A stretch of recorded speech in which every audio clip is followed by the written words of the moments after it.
Hello everyone. The United Nations Human Rights Council has stepped into the issue of Israeli settlements, demanding Israel stop building in the West Bank and immediately withdraw from the occupied Palestinian territories. Now, this all comes from a new report from an independent fact-finding mission which found the human rights of Palestinians are being violated every day because of the settlements. The report says Palestinian access to water and agricultural land is being prevented.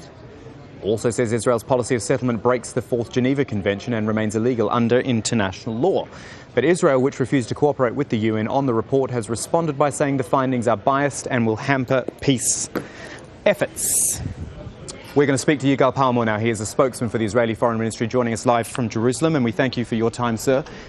Biased. Why?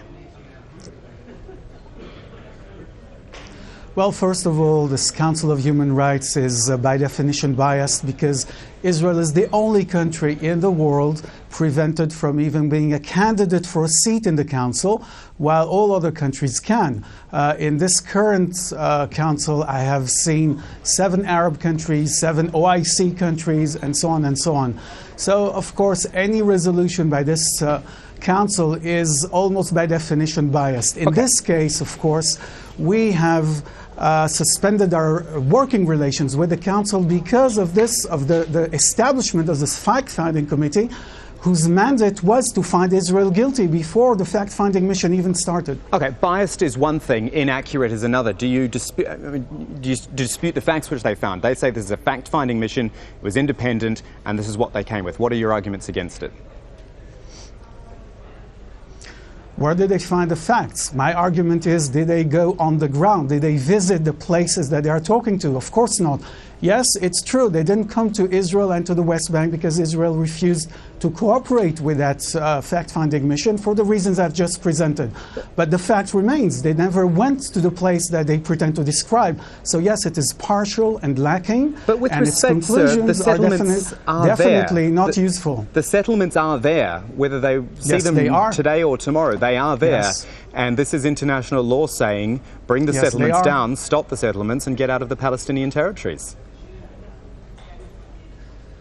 No, the international community's consensus is that the issue of the settlements, as well as all the other core issues in the Israeli-Palestinian conflict, should be solved within direct peace talks between Israel and the Palestinians. This is the only way to address these issues, including the settlements, and the only way to reach a real, sustainable peace and solution for these problems. When Israel pulled out when Israel dismantled settlements in Gaza and pulled out of the Gaza Strip, what happened?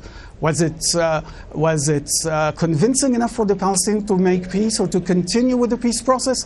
Rather the contrary. Gaza was taken over by a terror group which used the territory as a platform to shoot missiles. So obviously the conclusion of this report is completely flawed and completely misguided. Okay, fair point. You got out of Gaza in 2005 and you're saying it didn't go so well for Israel.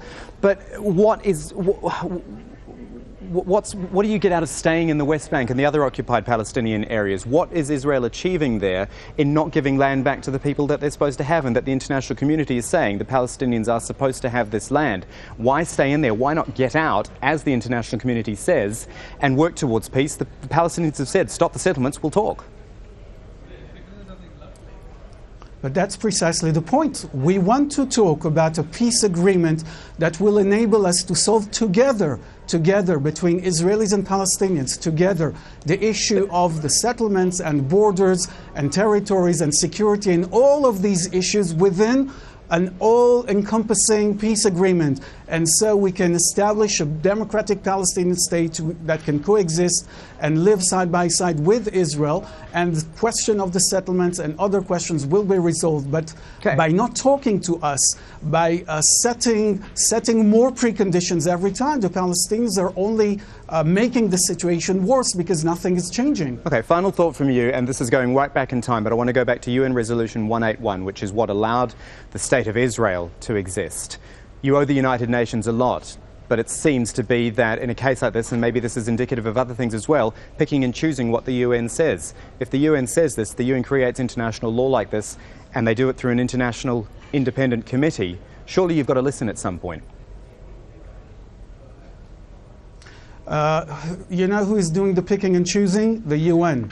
The UN, by preventing Israel from playing the UN game just like any other country. The example of the Human Rights Council is the immediate example that comes to mind. Why is Israel prevented from having a seat at the Human Rights Council? Why can't we have a voice? When we're allowed to play the game just like anyone else, we will accept the rules and the consequences like everyone else. But the UN seems to want to pick and choose when it comes to Israel. The Human Rights Council has adopted more condemnations and resolutions on Israel than on all other countries put together. Does that make sense to you? So when the cards are marked, we refuse to play. Yigal Palmor, spokesman for the Israeli Foreign Ministry in Jerusalem, we thank you for your time.